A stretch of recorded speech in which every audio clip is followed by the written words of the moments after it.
Hello बच्चों, let's read the question.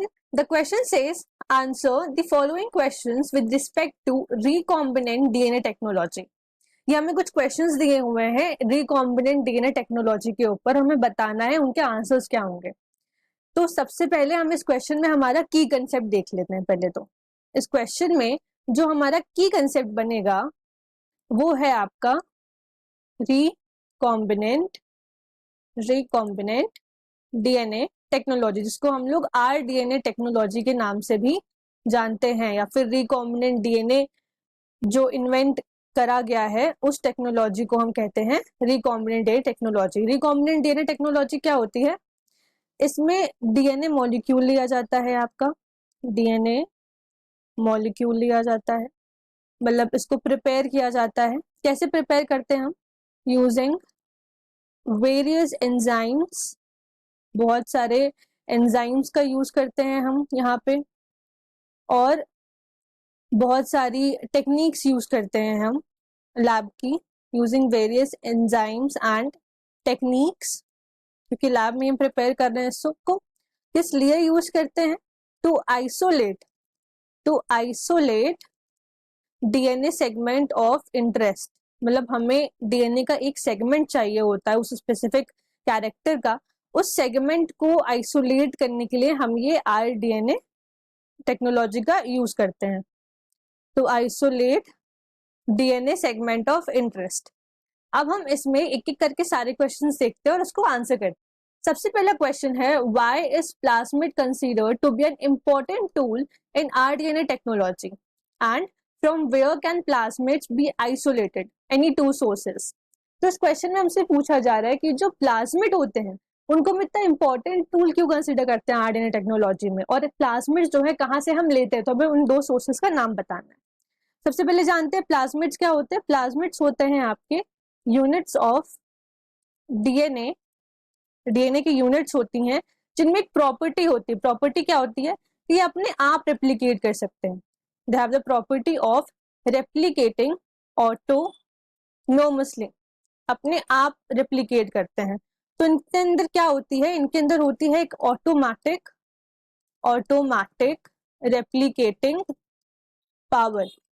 और ये जो ऑटोमेटिक रेप्लिकेटिंग पावर होती है आपकी, ये हमें किस लिए काम आती है? ये काम आती है हमारे आइडेंटिकल कॉपीज बनाने के लिए, for creating identical copies.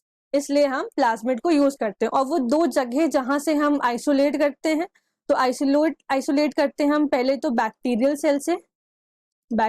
Cell से और यूकैरियोटिक सेल से, एंड यूकैरियोटिक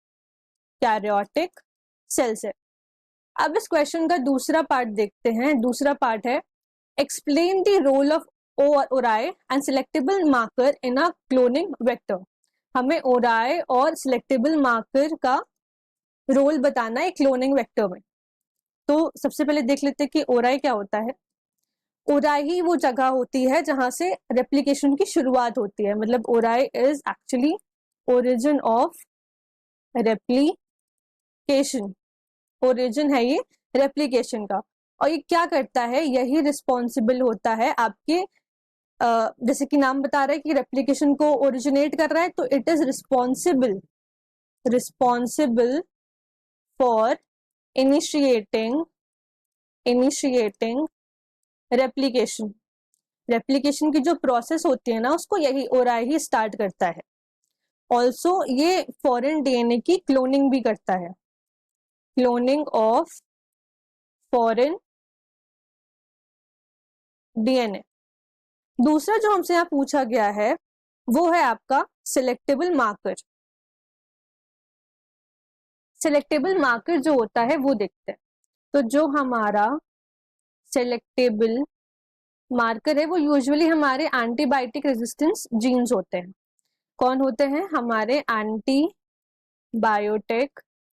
रेजिस्टेंस जीन्स होते हैं हमारे। ये करते क्या है? ये नॉन ट्रांसफॉर्मेंट्स और ट्रांसफॉर्मेंट्स की पहचान करवाते हैं। दे आइडेंटिफाई, किसको आइडेंटिफाई करवाते हैं?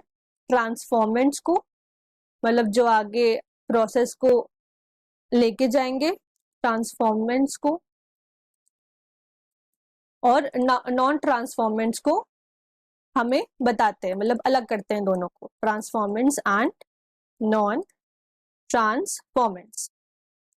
ये हो गए आपके ओराई और सेलेक्टेबल मार्कर। अब देखते हैं कि थर्ड पार्ट क्या है क्वेश्चन का। थर्ड पार्ट है rDNA technology can not proceed without restriction endonuclease justify.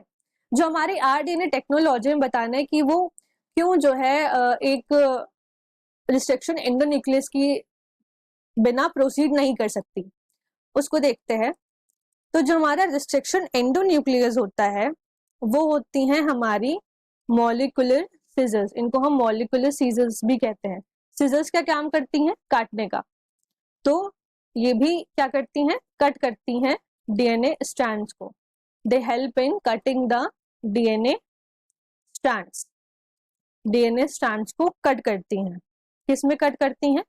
Fragments में, छोटे छोटे टुकड़ों में उसको डीएनए को बांट देती हैं। अब ये जो हम टुकड़ा लेते हैं, मतलब ये हमारे पास जो कट पीस होता है हमारे डीएनए का फ्रैगमेंट जो होता है, उसको हम लिंक कर देते हैं हमारे प्लाज्मिड के डीएनए में। हमने भी प्लाज्मिड देखा था, तो उसके डीएनए में लिंक करवा देते हैं और वो बन जाते हैं हमारे वेक्टर, जो कि फिर ट्रांसफर करते हैं हमारे डीएनए को। तो अगर हमारे पास रिस्ट्रिक्शन एंडोन्यूक्लियस ही नहीं होगा तो हमें डीएनए स्ट्रैंड ही नहीं मिलेगा, और जब तक ये डीएनए स्ट्रैंड नहीं मिलेगा तो हम उस डीएनए को ट्रांसफर नहीं कर पाएंगे। इसके लिए जो रिस्ट्रिक्शन एंडोन्यूक्लियस होता है वो बहुत इंपॉर्टेंट होता है। Hope you understood the question. Best of luck.